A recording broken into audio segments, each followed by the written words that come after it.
Roush Yates Engines is the technical and creative vision of two of the greatest names in NASCAR history, a dedicated team of world-class engineers, technicians, and fabricators, and the exclusive Ford engine builders for NASCAR. Roush Yates is comprised of three divisions.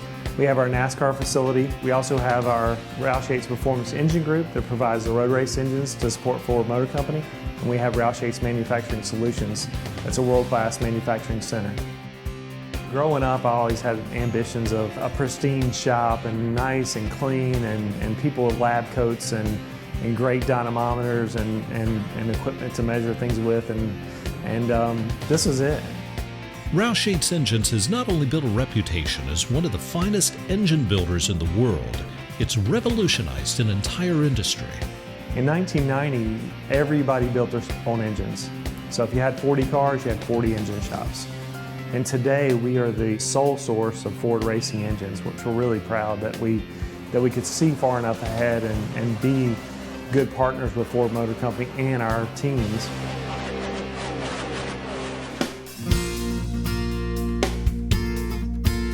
The partnership of Jack Roush and Robert Yates is made all the more extraordinary when you consider the competitive nature of the men involved. Both legendary team owners, both with a burning desire to win. They once even tangled just trying to leave the infield after a race at Richmond. I'm a terrible driver. Don't get in my way. We both saw a single lane of traffic access going out of the tunnel, and we ran for it. I'm like, I'm not letting you. And the van and the Volvo got tangled up. I know I lost the headlights out of my grill, and there was some small damage to the van. I backed into him so hard, he didn't have any headlights left. Did you know who it was that was in the Oh, van absolutely. afterward? Oh yeah, he saw me coming. Don't mess with me, Jack. We got over that. That was like two siblings competing for the sucker on the table, the kitchen. But by 2003, the spectacular new Yates engine shop, Jack Roush's desire to move his engine operation south, and a changing competitive landscape within NASCAR made a Roush Yates relationship look made in the stars instead of merely star-crossed. In 2003, when we moved in here and fully functioning, we had a lot of extra capacity. At the same time, you know, it was Jack Roush and Robert Yates were the only two Ford organizations. We raced harder against each other than we did the rest of the field, and it was actually hurting us. And my dad and I said, it's time, let's go talk to Jack. Touched him on the back and turned around and I said, we need to talk. Where? When?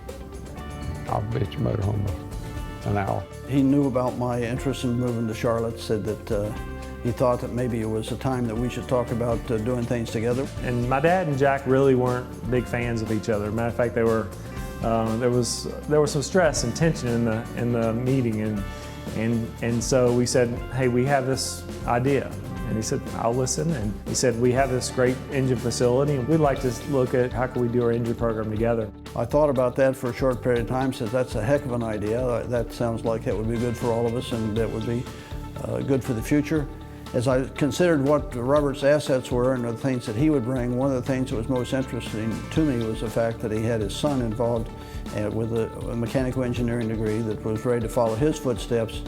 And I thought that not only the partnership that we had would last for Robert and I, for our time, but it would also be easily transitioned into the next generation with what Doug had for enthusiasm and preparation to be involved in the business. So Doug Yates was probably the biggest incentive that I had for making the arrangement with Robert. So from there, we basically said, we have a deal, and we had a handshake, and we were off and running.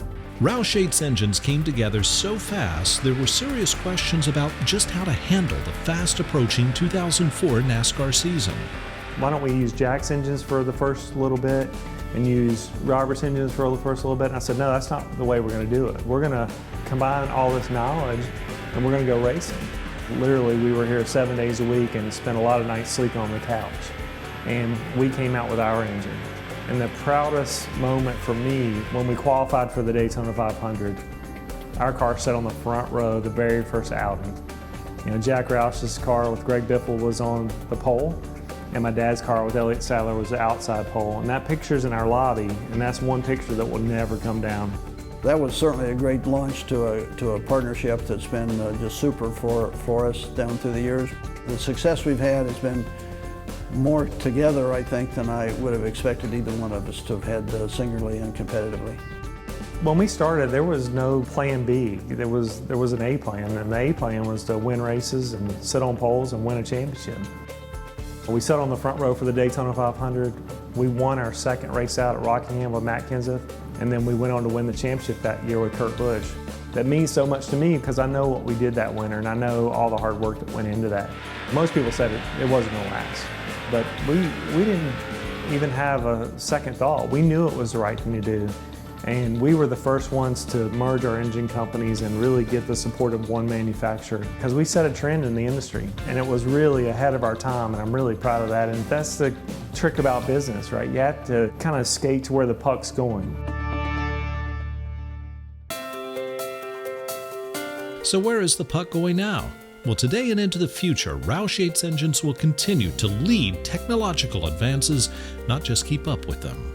We're always trying to look ahead. As far as people, processes, and really where's the sport going? Where's it going to be 5 years from now or 10 years from now?